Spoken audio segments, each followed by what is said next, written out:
Muy buenas noches. Organizaciones de la sociedad civil convocaron a una segunda marcha, que en realidad es una manifestación en defensa de la democracia y en particular del Instituto Nacional Electoral.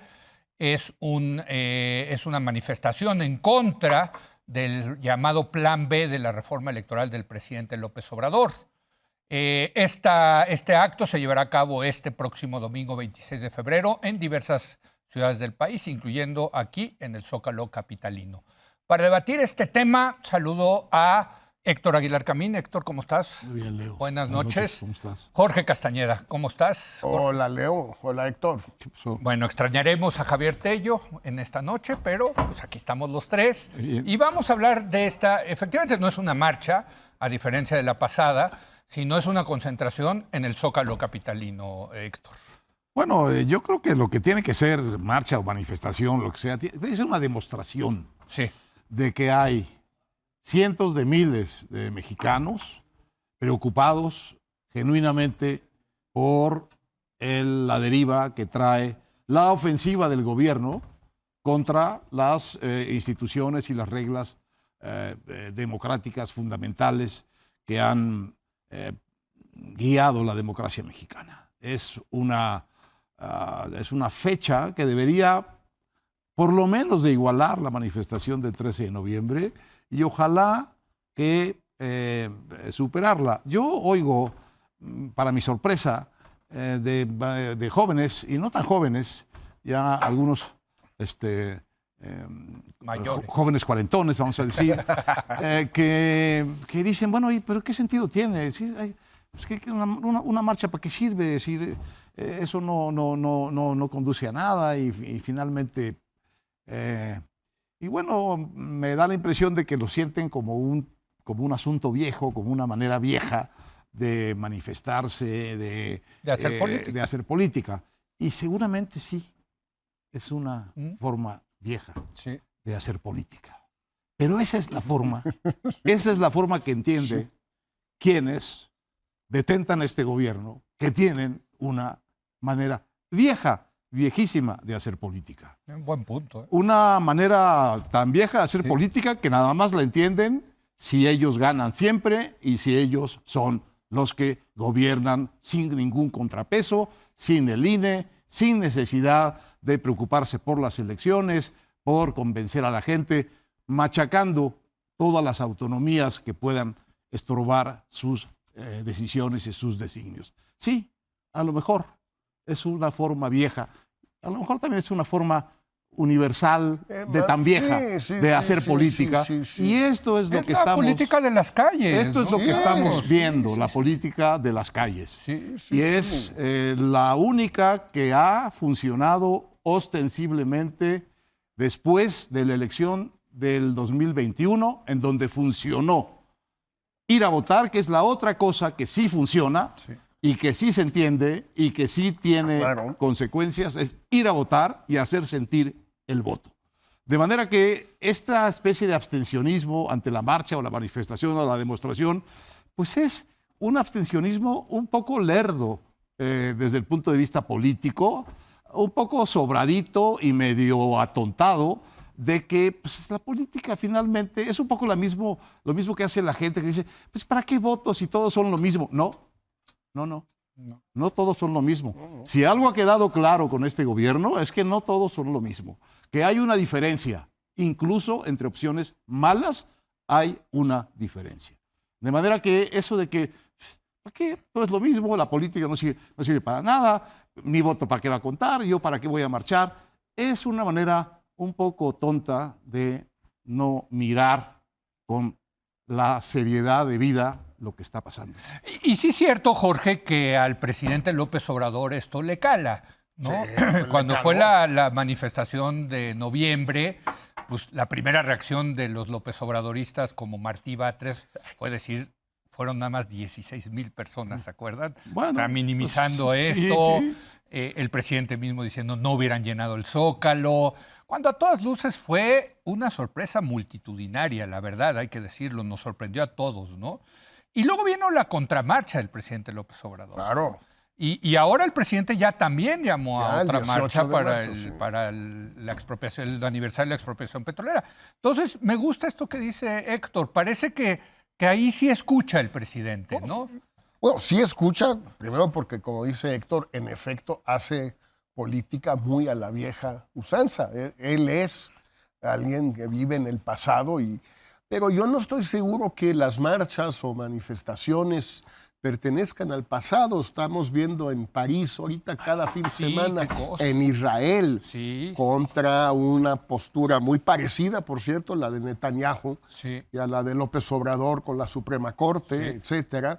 Lo vimos en Chile hace 3 años con las manifestaciones multitudinarias, incluso en China. Finalmente, el fin de la política COVID-0 fue debido a las manifestaciones que hubo en una serie de ciudades. O sea, sigue funcionando. Pues la verdad, sí. La fórmula, la antigüita, sigue todos los gobiernos, cuando ven a mucha gente en la calle, pues reculan, ceden o doblan la apuesta, como quieras, pero sí. Reaccionan. Ahora, en este caso, lo que es muy importante es que los organizadores de la marcha pasada y todos los que están organizando esta, tomaron el reto Pepsi de López Obrador, de a que no llenan el Zócalo, pues va.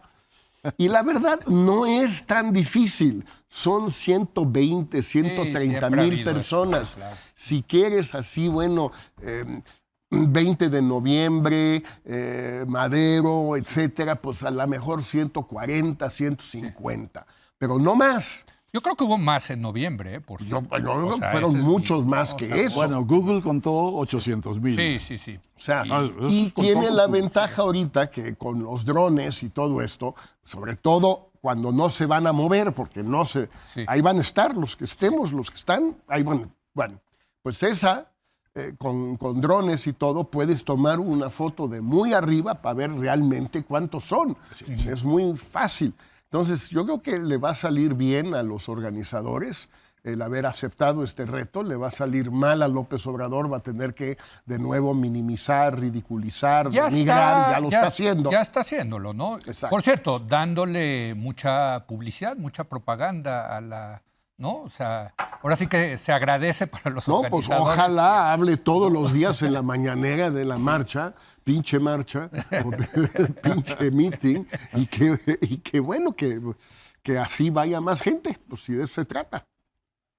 Bueno, me parece que cuando dice que es una forma vieja de hacer política, están pensando, digamos, en algunas otras formas de movilización masiva, pues como por las de la primavera árabe con los teléfonos, y no sienten, digamos, esa condición viral de la manifestación, de que esté realmente llegando a los teléfonos, que esté llegando a las redes.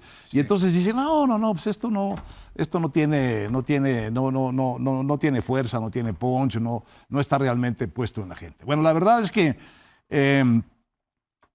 como nos demostró la elección del año 21, aunque parezca la gente no estar puesta en la actitud de votar, sí vota, va y vota.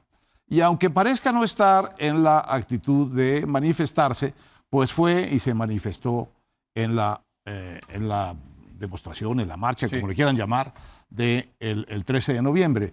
Yo esperaría un resultado mejor incluso que el 13 de noviembre, por la simple acumulación y por el aprendizaje que habrán tomado los organizadores de la experiencia anterior. Lo que voy viendo, eso sí lo voy viendo en las redes, en los que van convocando a la marcha, es que puede ser una marcha cualitativamente distinta a la del 13 de noviembre por el hecho de que pueda movilizarse o presentar movilizaciones en más de 50 ciudades. Sí, de la República. Y eso sí le daría un carácter único. Hemos tenido las marchas que quieras al Zócalo, las hace la izquierda, digamos, por quítame estas pajas. Ahora, unas manifestaciones visibles, sensibles, importantes, en 50 ciudades de México, no ha habido nunca. Que yo recuerde, no ha habido nunca en México. Ahora, es decir, sí. 100,000 gentes en Monterrey, 80,000 gentes en Guadalajara, 20,000 gentes en Cancún, en 55 ciudades, miles de gentes, eso sí, es una marcha nueva. Eso es un hecho políticamente nuevo en México.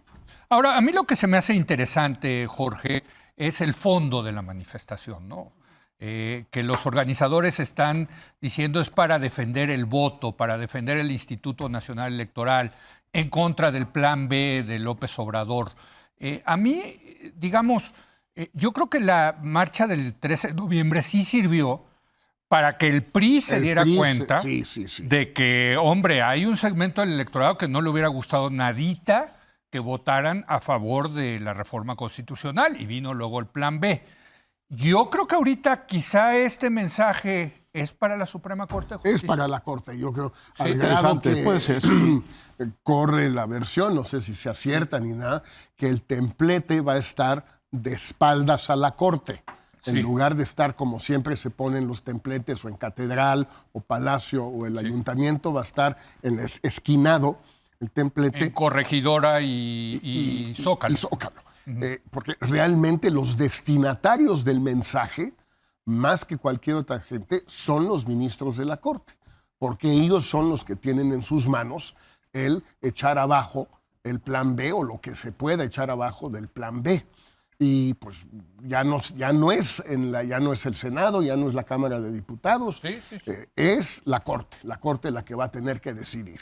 Y yo creo que pues sí debe impactarles mucho si hay mucha gente, y a la inversa, si no la hubiera, pero espero que sí la haya, pero si no la hubiera, también impactaría al revés. Pero deben de caer en estas presiones, déjame ponerlo así, o en estas influencias los jueces de la Corte. Es algo que hemos discutido aquí. Bueno, pero sí leo, digo rápido nomás, porque en todas partes, en la Suprema Corte de Estados Unidos, cada vez que va a haber un fallo importante, hay miles de manifestantes a favor y en contra ahí en la explanada. Y en muchos otros países es muy parecido. Entonces, pues es lógico que la gente, no sé, presione, trate de convencer, a lo mejor es un... son términos, influir, etcétera. No, pero tú lo has dicho correctos. Los ministros tienen una lectura constitucional, pero la hacen en un contexto político. 100%. Ellos tienen que fallar en el sentido de la Constitución, pero hay condiciones externas que facilitan que un veredicto de ellos sea mejor o peor recibido. Y es importante. Es importante el tiempo. Al anterior presidente de la Corte no solo se le pasó de tueste el esperar el momento adecuado, sino que ahora parece claro que nunca encontró un momento adecuado porque estaba a favor de lo que el presidente estaba haciendo y está haciendo. Bueno, estamos viendo ahora una Corte de un toque distinto, de un tono distinto. El problema es que lo que no puede hacer la Corte es hacer como que esto no existe. Y no atacarlo, porque los mismos señores que pusieron esas leyes, que las votaron en el Congreso, la bancada gobiernista, dijo expresamente que eran conscientes de que violaban la Constitución, pero que les parecía que de cualquier modo lo iban a hacer. Si alguien está desafiando directamente a la Corte, son los que han votado esto. Quienes han dicho que es anticonstitucional, no tiene que decirlo la Corte, lo están diciendo los mismos autores. Entonces, ese es un problema. Ese es un tema. El otro tema, yo creo que también hay un mensaje horizontal entre los propios manifestantes, entre los propios participantes. Yo creo que un momento de revelación importante de la manifestación del 13 de noviembre fue descubrir los que marchaban, que eran muchos. Que eran muchos. Y descubrir que eres parte de un conglomerado en donde hay muchos que piensan lo mismo que tú, favorece, estimula la participación. Fíjate que en eso tengo que estar de acuerdo con el presidente López Obrador, Jorge, cuando dice, él niega que haya polarización en el país, sino que hay politización. Él dice, no, lo que estamos haciendo es politizar a la gente. Yo creo que sí hay polarización, desde luego, y y viene desde Palacio Nacional, ¿no? Pero que la polarización ha politizado a la gente que antes no estaba politizada, yo no tengo la menor duda.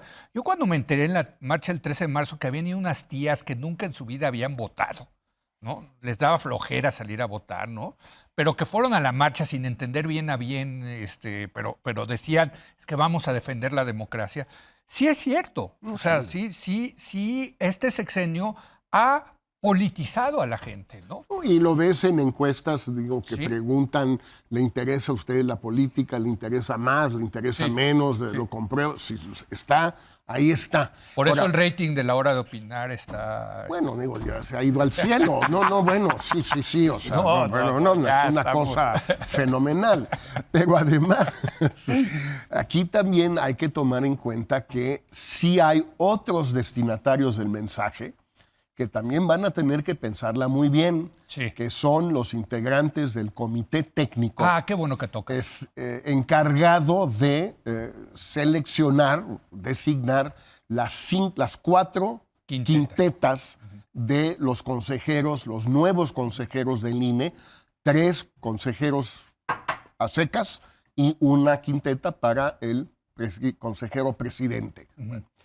El comité fue escogido con mayoriteo radical, o sea, bastante, de Morena, a través de la CNDH y a través de la Jucopo. Sí. Entonces, es un comité totalmente morenista, que puede perfectamente escoger 4 quintetas totalmente cargadas, donde vayan a la tómbola, porque ya quedaron de que van.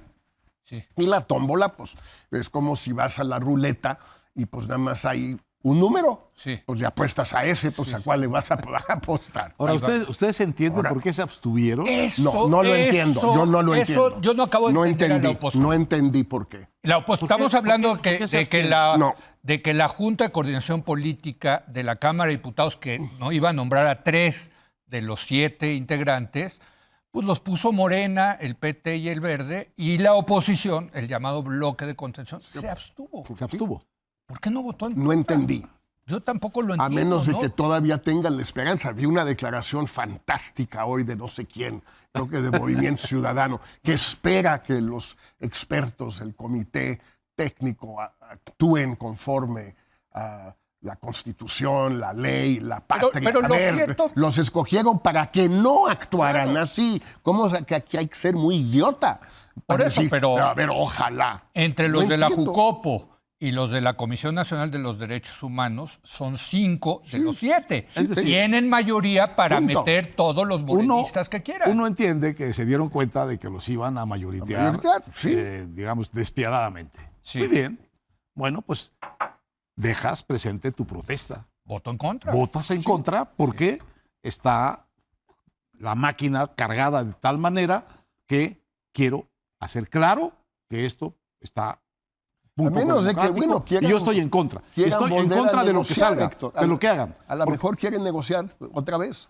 Pues sí. Pero ¿se creen eso de que la van a negociar? ¿Se puede negociar con este gobierno? Comimos con un amigo el otro día y nos dijo que estaban en eso. No sé qué querrán negociar. Lo que sí sé es que en política, de física política pura, si tú votas en contra, puedes fastidiarlos el resto de sus días con la idea de que todo lo que decida ese tribunal o ese consejo en contra tuya está cargado y no vale. ¿Cómo lo hicieron quiénes? Ellos. Como lo hicieron ellos en el 2006, con el hecho de que no hubiera participado el PRD en el nombramiento de los consejeros ciudadanos. Bueno, pues igual, no aprendieron ni siquiera esa lección mínima. Bueno, pero fíjate, es que está interesante porque la manifestación está claramente posicionada en contra del plan B, pero este es el plan C, ¿eh? Sí, claro. O sea, los 4 consejeros de 11 del INE, donde ya tienen ellos algunos, incluyendo el consejero presidente, pues sí puede significar eso, sí, ahora sí que tener un árbitro a modo para el 2024. Que yo insisto, que hay detrás de esa lógica de quererse quedar con el árbitro, cuando ellos mismos se sienten muy fuertes y dicen que van a ganar. Y No. A mí, yo lo que creo que hay detrás es que no se sienten tan fuertes como piensan Eso para mí está clarísimo. Por eso, o sea, lo que hay detrás es miedo. ¿O hacer en México lo más Cuba o lo más Venezuela que se pueda. Así de plano. De plano. Nicaragua. Para mí está clarísimo. Y lo más Nicaragua que se pueda. Lo más que se pueda. Eso es lo que está detrás. Y si eso implica anular la elección y crear un gigantesco problema constitucional. Si gana la oposición. Si gana la oposición. Esa está más que cantada. Bueno, claro. Y sobre todo si gana por 1 o 2 puntos. No, totalmente. No sé porque podría haber una cosa todavía anterior. Es decir, si tú sigues lo que habían planteado, que era quitarle al INE el 80% de su aparato de operación, era lo que estaba implícito en eso, era que no hubiera elecciones, que no se pudieran organizar. Ese es el plan B, ¿eh? No, por eso. Ese es el plan B. La consecuencia de eso que mandaron como legislación es que no se puedan organizar las elecciones, porque no tienes manos suficientes. Sí. Entonces, podías estar en la hipótesis desde ese momento de que las elecciones no se iban a llevar a cabo. ¿Y? Bueno, ¿y luego? ¿Quién tiene el poder? El que lo tiene. Pero te das cuenta que ahí ya estamos hablando del rompimiento del orden constitucional. Sí. Quierase o no en este país, pues ya lleva más de 100 años respetándose el orden constitucional. Se dice fácil, ¿eh? Yo estoy hablando de eso, sí. Sí, bueno, pues.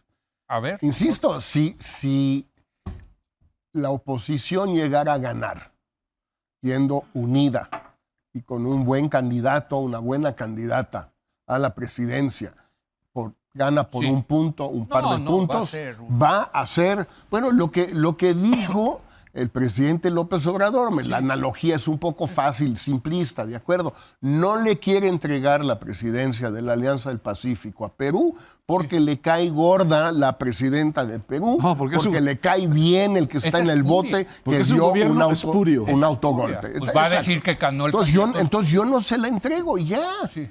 Y háganle como quieran.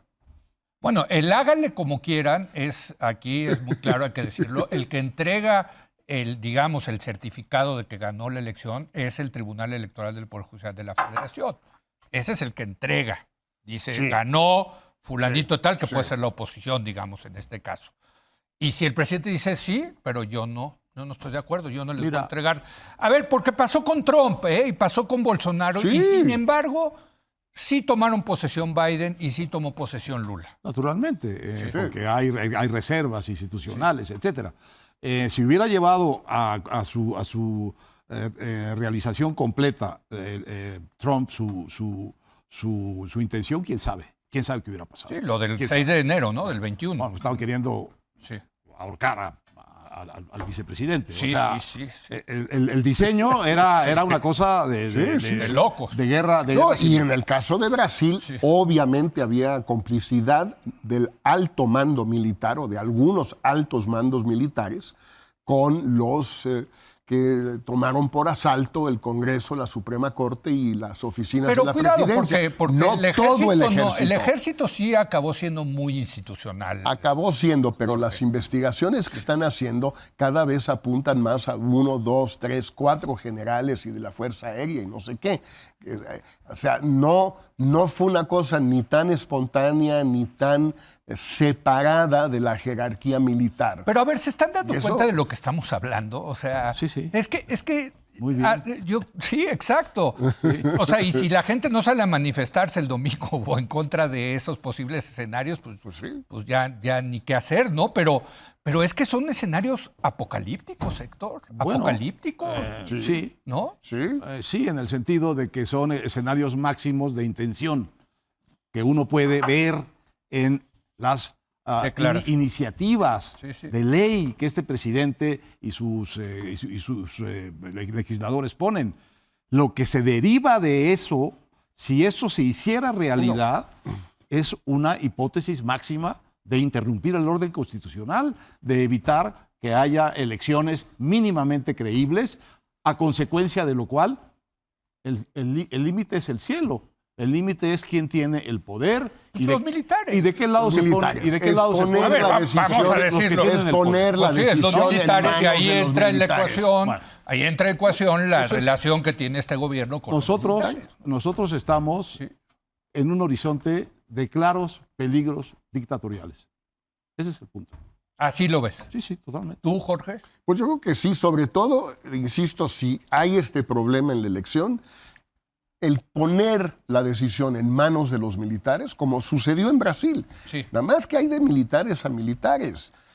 Los brasileños tienen una historia golpista que el ejército mexicano no tiene, pero los brasileños... Eso es muy importante. Sí, pero también hay elementos al revés, es decir, los brasileños llevan ya, los militares brasileños desde 1985, claramente respetando la alternancia, los resultados de las elecciones, algunas elecciones muy cerradas, muy reñidas, etcétera. O sea, es más, el ejército mexicano lleva exactamente 23 años, 22 y medio. Y ha sido institucional, ¿eh? 22 y medio nada más, ¿eh? No. Antes no había elecciones, Leo, entonces no tenían que respetarlas. Pero cuando ganó Fox, elecciones. Muchos decían que el ejército no va a dejar que el PRI pierda, ¿no? Han sido muy institucionales 22 años y medio. Yo quisiera tener en la mesa, en el ámbito público, una declaración muy clara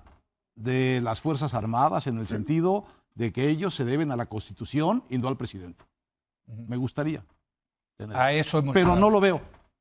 No la veo. Bueno, ¿vieron cómo entró el presidente al día de la Constitución? En lugar de entrar con el Poder Judicial y el Poder Legislativo, como se acostumbraba, entró con el general secretario y el almirante secretario. Bueno. O sea, y esos símbolos que le importan mucho a López Obrador, pues te van diciendo algo, ¿no? En fin, digo, yo también estoy preocupado y la verdad también digo... Bueno, esta marcha puede emitir un mensaje importante a todos los ámbitos de que estamos hablando. Pero también lo que pienso es, o sea, si la jugaran bien a la buena, creo que tienen posibilidades de ganar, ¿no? Pero pues al parecer ellos no piensan eso, o sea, tienen miedo. O sea, al parecer no le sabe la política. ¿Qué? A la buena. A la buena no le sabe, exacto, ¿no? Vamos a competir, vamos... O sea, los números están ahí, digamos, ¿no? O sea, no es que vayan 20 puntos abajo y están haciendo todo esto porque ya ven la derrota enfrente. No. En fin, es del tamaño del... Yo sí creo que tienen miedo. No sé si quieren, voy a volverlo a decir, una solución, entre comillas, antes de la elección o sin elección. Bueno, pues ahí está. Vamos a hacer una breve pausa y ahora vamos a hablar del silencio de Latinoamérica, incluyendo México, a una dictadura que ya está ahí, la de Daniel Ortega en Nicaragua. Regresamos.